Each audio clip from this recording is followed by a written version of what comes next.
রাঙাখুলারং শ্মশানকালীর পূজায় নরনারায়ণ সেবায় হাজির শেখ আব্দুল লালন। আউশগ্রাম ২ নম্বর ব্লক তৃণমূল কংগ্রেস সভাপতি এবং বিশিষ্ট সমাজসেবী শেখ আব্দুল লালন বরাবরই সাম্প্রদায়িক সম্প্রীতির নজির রাখেন তার কর্মকাণ্ডের মাধ্যমে।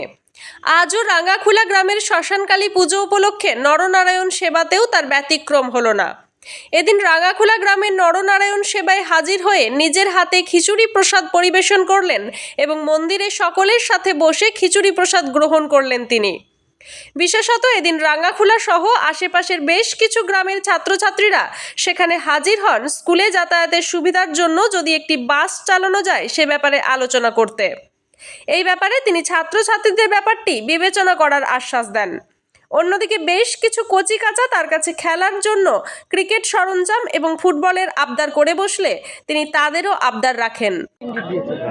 সেই পথ চলার শুরুতেই আজকে মা কালীর আশীর্বাদ নিয়ে এখানে মৎসব খেতে বেরিয়ে কি বলবেন এটা? ওই যে ধর্ম সর্ববর্ণ সকলকে নিয়ে যে পথ চলার দিদির অঙ্গীকার, আমাদের সেনাপতি অভিষেক ব্যানার্জির নির্দেশ, সেইটা আমি পালন করছি।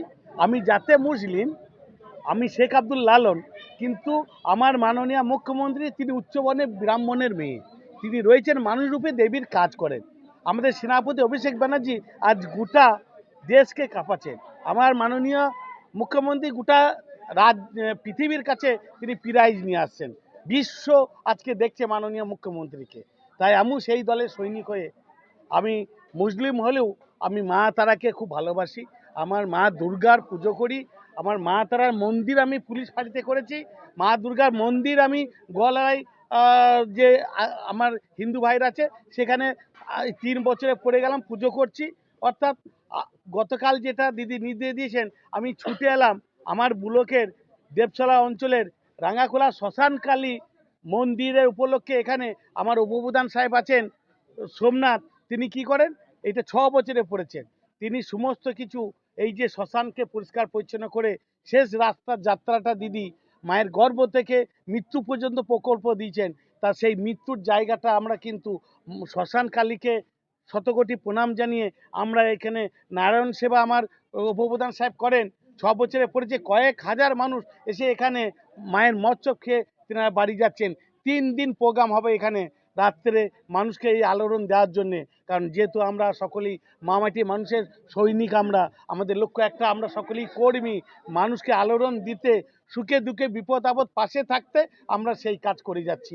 আমার ডান দিকে দেখুন, তিনি ওই যে ২ থেকে ৩ বারের প্রধান, আমার অঞ্চল সভাপতি ছিলেন, এখন ইনি ব্লকের জেনারেল সেক্রেটারি। আমার বাঁ দিকে মহিলা সভানেত্রী, তিনিও আমার এখানে এসে হাজির হচ্ছেন। আমার আইসিডিএসের যিনি সভানেত্রী তিনিও রয়েছেন।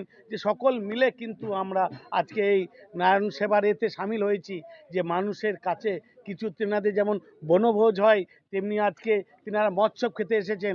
আমরা তেনাদের পাশে দাঁড়িয়ে তেনাদিকে সাধ্য যতটা পাচ্ছি তেনাদের আলোড়ন দিতে, তেনাদের এক সুতে বাঁধতে আমরা এক হয়ে মানুষের পরিষেবা করছি। এই যে বলেন আপনি সব জায়গায় মন্দির মসজিদ সব জায়গায় যাচ্ছেন, সেখানে অনেক কিছু করে দিচ্ছেন। এই আজকে যে রাঙাখোলার শ্মশান ঘাটে এলেন, এখানকার মানুষের কোনো আবদার ছিল নাকি? অবশ্যই, এখানে দেখলেন তো আমাদের এই যে জন্ম থেকে মৃত্যু, শিক্ষা থেকে স্বাস্থ্য, খাদ্য থেকে বাসস্থান যেমন আছে, যে মায়ের গর্ভ থেকে খাবার পাচ্ছি। তাই আমার এখানে এক্ষুনি একটা ইয়াং আমার ব্যাচটি ছুটে এলো যে দাদা আমাদের ব্যাটটা বলটা একটু দিলে খুব ভালো হতো।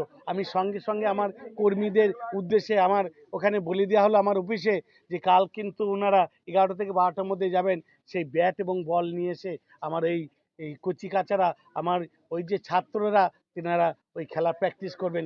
দিদি তো বলেই দিয়েছেন, এরপরে কিন্তু জোরে মারো, ৬ করো, ৪-৬ মেরে বেরিয়ে চলো।